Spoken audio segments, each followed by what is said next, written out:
接落來，我哋來看長篇口語表達嘅題型。長篇口語表達嘅準備時間較長，有1分鐘；回答嘅時間則較長，有2分鐘。所以，我哋回答嘅內容要準備較多啲、較豐富啲，盡量唔好講太短，也是唔得講太長，來超過2分鐘。下面，我哋來示範，我用上來準備長篇嘅口語表達測驗。現代嘅社會，手機已普遍，家長本細人手機，聯絡加易方便。不過有驚影響加功課，也該看法係樣順。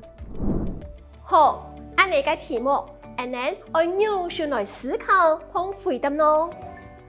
第一，我先了解題目嘅意思。第二，提出你嘅看法同意見。第三，下我說明唔做嘛或按你想，講出你嘅理由同做法。第四，我記得講出你嘅結論哦，用按你嘅技巧去準備，按你識得按你回答。現代嘅社會，手機當普遍，是得講係人手一機，手機帶俾大家當多嘅利便，唔管係打電話聯絡事情，也係上網尋資料、搞遊戲、聽音樂、傳來、看面書、訂車票、買東西，手機真嘅係當好嘅工具。因此按呢，我知道我同意家長本細人用手機，不過最重要嘅係家長是唔得單請本細人用手機太難，聽出還愛教細人正確使用手機嘅方法同手機將識得。比如講，使用手機嘅時間，聽出要有限制，是唔得搞遊戲搞到無日無夜，搞到唔記得讀書，聽出要遵守同野外嘅約定。按呢用手機嚟看書，就唔會影響到功課。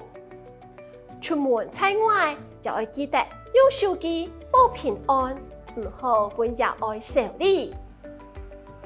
所以我知道家長本細人手機，本細人聽得到時態，也本細人學識自行使用，也係當好嘅。